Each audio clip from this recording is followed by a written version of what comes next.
Love this podcast? Support this show through the Acast supporter feature.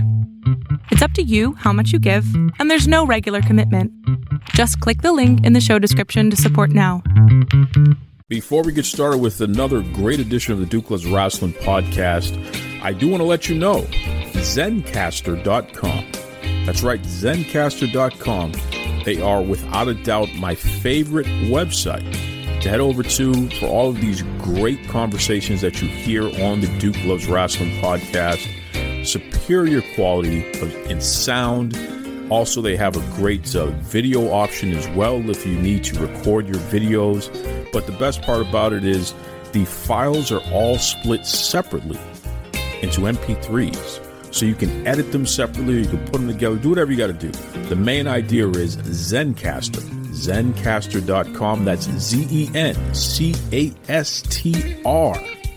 For all of your podcasting, video conferencing, even if you just want to have a great conversation with your loved ones. All your needs there online for communication, Zencastr has you covered. That's right. You're locked in. Look at what we have here, folks. To the only show that matters. The cream of the crop. Duke Loves Rasslin. And there is no one that does it better than your host. I have come here to chew bubblegum and kick ass. The Duke. And I'm all out of bubblegum.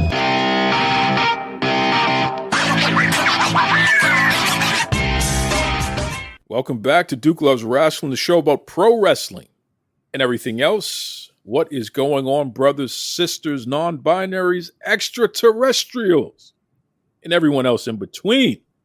I have the return of one of our favorite guests, a guy who's been with us for many, many years and just continues to get bigger and bigger and bigger. I need this guy's autograph. That's how big of a deal he is. You've seen him everywhere. ESPN. You've seen him on all the different podcasts.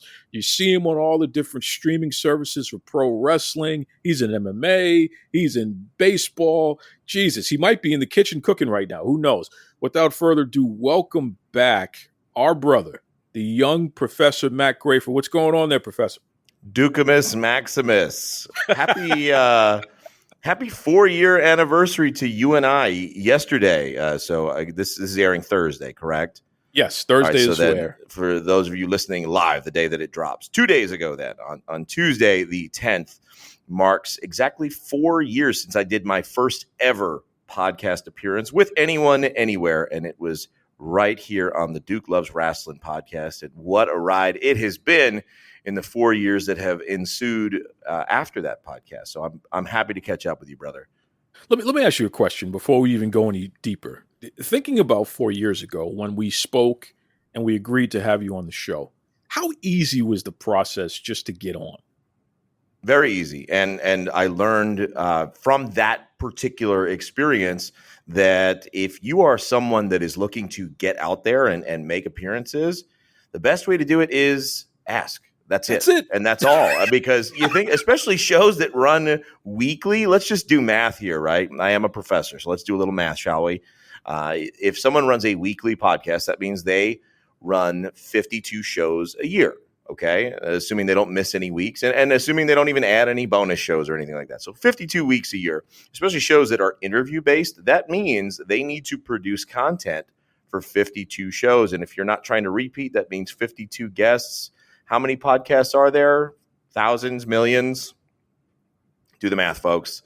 Everyone is looking for guests all the time. So just reach out. And if someone says no, well, you're no worse off than you were when you asked. And if they say yes, well, now you've got an opportunity to get yourself out there, to do a little marketing for yourself and make some good connections along the way. And so my appearance with you, good sir, and reaching out to you was really, truly among the best things I have ever done because it has really led me in a lot of interesting directions since then. Well, you know, one of the things that I love about having you on and being part of this journey is that we've been able to help each other understand the greater landscape better and understand where to go and where not to go because of that. You know what I mean? It truly has been an experience of growth on so many levels. And I'll tell you, Professor, I just genuinely enjoy interacting with you, having you on the show. And then more importantly, watching you. Because after every time you come on the show, you level up again. And I'm not saying, oh yeah, because you're on my show and we're a big deal. No, it's because you're always moving, bro. And it's interesting to see that, because it's like, okay, I just saw a professor just make that next level move. Shit, I need to go make a next level move too. I there to keep up with this guy. Well, and it's cool because, arguably when I first came on your show, there was really no reason for you to have me. I was at that point, a few days, it's 4 years since you and I met, but I'm also a few days away from my 5-year anniversary of working in wrestling, period. So I only started 5 years ago this week. So it's only been 5 years. So the year leading up to me sitting down and talking to you and the Boston Bad Boy at the time, shout out to the Boston Bad Boy. That's I guess I scared him off permanently, and he is no more. He and I are getting together for wings and drinks this weekend. It's kind of funny you mentioned him. Give him my best or my worst. You decide. But I really hadn't done anything. I worked for one promotion. I worked for Go Wrestle for a year. I got a lot of practice in that year. And actually, I came on to promote my appearance with Elijah Burke's charity show with the Love Alive charity, because that was really – Elijah was the first name, right? The first person that I'd seen on TV or had an action figure, anything, that decided to give me a chance in anything outside of that, very small promotion that I worked for. And it really was the springboard that I desperately needed at the time. And so since then, just so much has happened. And so when I do come on, it is cool to kind of document this progress, because at the time I was like, yeah, I hosted this show. I didn't even really dress all that well at the time. I was just like, I literally had just bought my first tuxedo because I wanted to wear it for that first big show. And now so much has changed. And it's just been cool to go through it with you and keep up, because I do feel a legitimate kinship with you. It's not just casual. It's, you're someone that I call for advice and talk to on the side. And there really are not many people in my entire life that I do that with. And I'm glad I get to do that with you. And, so it's always fun. Every 6 months or so, I like to circle back and catch up with you and talk wrestling and talk all kinds of stuff, because it's all part of this Duke Loves Rasslin universe that you have constructed. Well, and it exists because of people like yourself. And for the record, even though you're only a year into the business when you first appeared on the show, you had a cool moniker, the Young Professor. You were a legitimate professor. And there's just something about you, Matt, where you're an adult. And I remember having you on the show that first time and saying that. So, man, you're an adult. You're actually a grown man. And I'm not talking in years. I'm just talking in terms of maturity. And I found that so refreshing and so interesting. So I had to have you on the show because of that. You know what I mean? And here we are over 4 years later, and I was right. So it's cool, man. It's really, really cool once again to have you be part of this universe, so to speak, and to see your growth. Now, talk to me about the Love Alive charity before we go any further, because, it's coming up again in a couple days, right? Yeah, this Saturday night, I kind of go back to where it all began, and we're actually returning to the same exact venue that we were at 4 years ago in Jacksonville, Florida. It's at the Murray Hill Baptist Church, 7:00, and we're just having a great wrestling show. We got a lot of talent from the NWA, because the Pope, Elijah Burke, he is still very much a part and a staple of NWA programming. NWA World Women's Champion Camille is going to be there. She's someone I've always wanted to work with, so I'm excited about that. And really the best part of all of it is, the Love Alive charity is aimed at giving back to the less fortunate and the homeless population in Jacksonville, which is sizable. A lot of people may not realize it, but Jacksonville, just by landmass, is the largest city geographically in the entire United States. Not the highest population, but by land. And so, it is a vast, sprawling landscape of area, and there's a fair share of underprivileged folks. And Elijah Burke, a lot of people don't know this, his background was in law enforcement prior to wrestling. And so he had a lot of interactions with these folks. And so as, his star rose, as he started transitioning to becoming an athlete and doing that professionally, he wanted to find ways of giving back, because that was a part of the population that he always very personally connected with. And so that's where his Love Alive charity comes from. And he runs a couple of, it's usually about 2 events per year is what it has wound up becoming, where we do this. And people can make donations at any time during the year, but we raise a lot of money through all the ticket sales, through all the raffles and all the prizes we give away, and any other donations and t-shirt sales that are there. So it's a great chance for everybody to come together, put on a great wrestling show, and do some legitimate good in the community of Jacksonville, Florida. I love it. I love it. I love it. Now, talk to me about the Savannah Bananas, because, we're coming up upon the new season, right? Yes, sir. I am so excited. And, while it may not sound like it's a wrestling topic, as someone that is on the inside of the Savannah Bananas, we take a fair share of inspiration from the WWE. If you ever listen to our owner, Jesse Cole, talk in of his many interviews, he talks about we are not just a baseball team. We are the Harlem Globetrotters meets the WWE, meets, just this high octane Monster Jam show.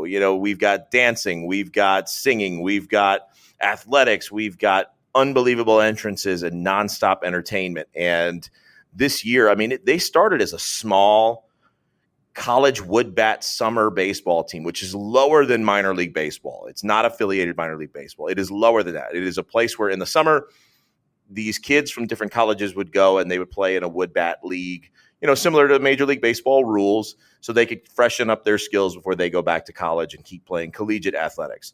And now we are a professional barnstorming organization that is only playing this game that they have created called Banana Ball, which is a 2-hour game with match scoring rules, meaning it doesn't matter how many runs you score. Whichever team wins the inning wins a point for that inning. So, that creates some interesting drama and dynamics. We've got unbelievable characters and people in the show. Batters can steal first base. There's no mound visits. It's just high octane, nonstop energy, fun. It is truly sports entertainment. And I think that's probably the closest relationship you can give it to wrestling is you think of wrestling as sports entertainment. And whether people like that term or not, it is sports entertainment. The Savannah Bananas are also very much sports entertainment. And I get to be a part of it, and that has been the most unbelievable experience of my entire life. Now, you were on ESPN this past year, or at least last year. Can we expect more of that type of coverage there of the Savannah Bananas? Can we expect more cameos from the young professor? Come on, give it to us straight here. In 2023, where are we going? I do think so. Last year, the team had been around for a while, but we did our first world tour last year, which really was only 7 or 8 cities. We had about 15 games, and we traveled all over the place, and it blew up. Right now, the Savannah Bananas TikTok has about 4 million followers, whereas, interestingly enough, the closest Major League Baseball team has less than 1 million. So that gives you a little idea of like what kind of population we're connecting with and how much work we're doing. And so last year, our star was on the rise. It was like a rocket ship took off while we were on it. And they had us on HBO, on Real Sports with Brian Gumbel on HBO. We were on CBS Sunday morning. We had CBS News at night. Every major market news network, newspaper, we were on the cover of the New York Times, the LA Times. The Bananas were everywhere last year. And we had a docuseries. We had a documentary crew follow us around for the entirety of that world tour. They produced a 5-part docuseries released on ESPN Plus called Banana Land, following all of our exploits and all the craziness that happened along the way. And it's a really great show. If any of you guys out there have ESPN Plus, go and check it out because you'll get a little taste of what it is that we do. But I would like to think that there's going to be more of that. I know one of our camera guys, we had a little meeting the other night, and I saw him there rolling some footage. So I don't know anything for sure, but I don't think people usually bring their equipment with them for no reason. No, I don't think so. And I know wherever you are, there's going to be somebody filming because legitimately, Professor, you're a star. And there's no two ways about it. Wherever you are, positive things are happening, things that people need to pay attention to. And it's interesting. I can see you. I'm going to make a prediction, Professor. I can see you transitioning somehow, some way into television and movies. Okay. I don't know if you've ever thought about acting, but I can see it.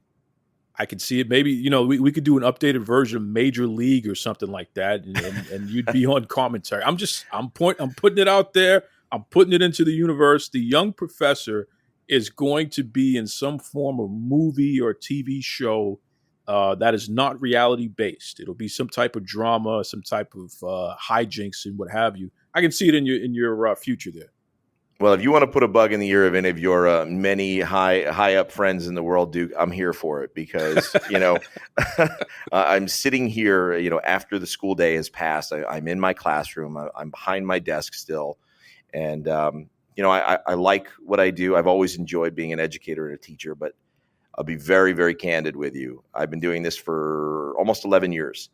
Teaching, and I'm ready. I'm ready to be done with it. I'm ready to transition into full-time entertainment because I have learned in the last 5 years that this is my gift. This is what I am truly good at, and I think how much I've been able to do in that time is a testament to that. And I'm not done yet. Once I can get to the point, and I'm really hoping that it's soon, where what I do at night and for all these sports organizations can pay the bills for me and my family.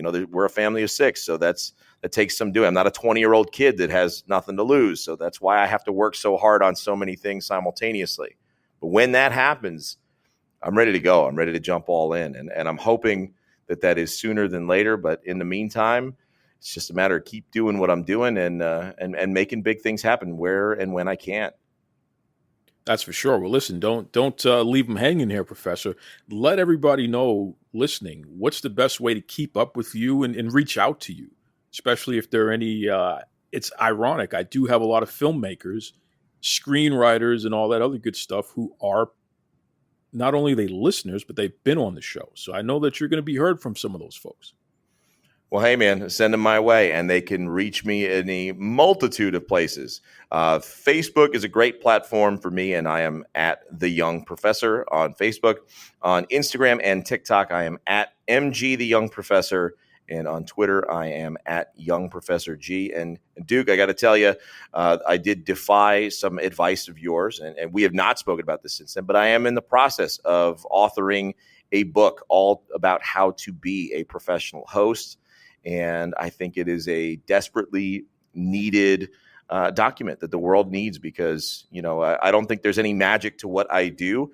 There's just no education on it. There's none. There's no training. And so I think people are tired of going to events where they are bored, where someone is up at the front and doesn't know what they're doing. And I think that I can help. So I think there's a way for me to still be the professor and educate people, but still be the entertainer that I feel like I was born to be. So I'm working on that. I am many, many tens of thousands of words into drafting the first draft, but I am projecting that book to be released sometime early to mid 2024. So be on the lookout, folks.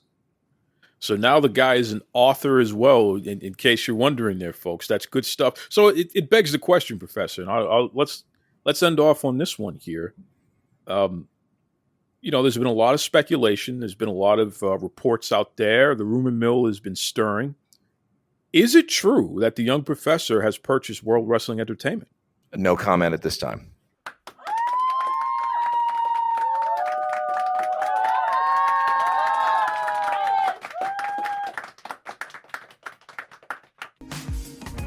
What is up, you guys? This is Kylan King, the mother effing king, and you are listening to Duke Loves Rasslin.